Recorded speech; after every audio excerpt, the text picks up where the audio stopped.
Listen, nobody holds Donald Trump in lower regard than I do, but respectfully, you sound ridiculous. This is the closest. This is the closest the world has come to peace since October the 7th. I think by any viable or fair account. You've got the far-right members of the Israeli cabinet are furious to the point of not planning to support it. It possibly leaves Benjamin Netanyahu in the political wilderness. He could be in an Israeli courtroom by the end of the year. And you're trying to find reasons to criticise Donald Trump for literally dealing with the people he had to deal with to get any ceasefire over the line. How on earth are you going to tell Benjamin Netanyahu that he's run out of road if you're not having warm relations with him? James O'Brien faces a caller who's furious, not about Gaza's destruction, but because Trump called Netanyahu by his first name. You can't make this up. Before we dive in, comment where you're watching from, and don't forget to like and subscribe. I don't regard Donald Trump as anything like a positive influence on this. He stood next to a person that's accused of genocide on extremely strong evidence and called him by his first name. He's not an independent. Yeah, but how do you preside over a ceasefire without speaking to the people who are at war with each other? But the point is, it's the no. The point is, how do you negotiate a ceasefire without speaking to the people who are at war? Oh, you've got to speak to both of them. But to do a fair ceasefire, you can't treat one as your best buddy and the other people as people that you're going to exterminate if they don't do what you tell them to do. Well, you can, because he has, and they're about to put pen to paper in Sharm el-Sheikh. But the point is, anybody could have come in with that position. Hamas why didn't they? Annihilated. What they're going to do? Listen, nobody holds Donald Trump in lower regard than I do, but respectfully, you sound ridiculous.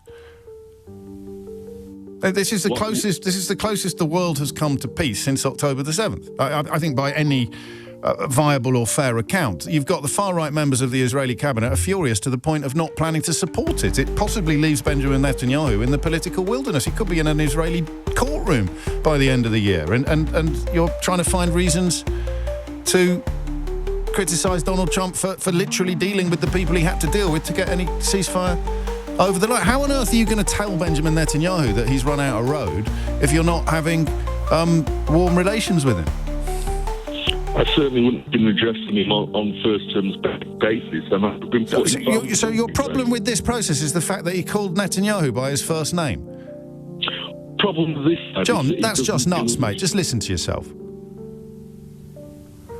We're on the brink of peace after a war that has left tens of thousands of people dead, and your primary objection is that he used Netanyahu's first name when he spoke to him.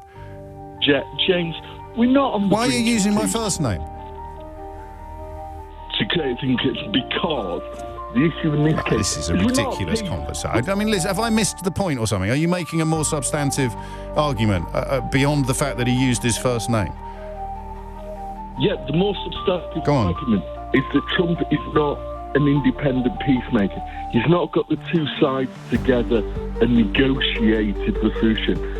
Well, I'm afraid he has. Listen, I mean, I can't say it often enough. Nobody holds him in lower regard than I do. I think he's a morally depraved individual, and I think his motivation here is almost certainly narcissism and egotism. But it doesn't mean that the things you can see with your own eyes haven't happened. And listen, mate, before you go, if you are honestly reaching for the fact that he called Netanyahu by his first name as a reason to pour cold water upon the enthusiasm with which this announcement has been greeted, then you are actually and objectively ridiculous. O'Brien can hardly believe it.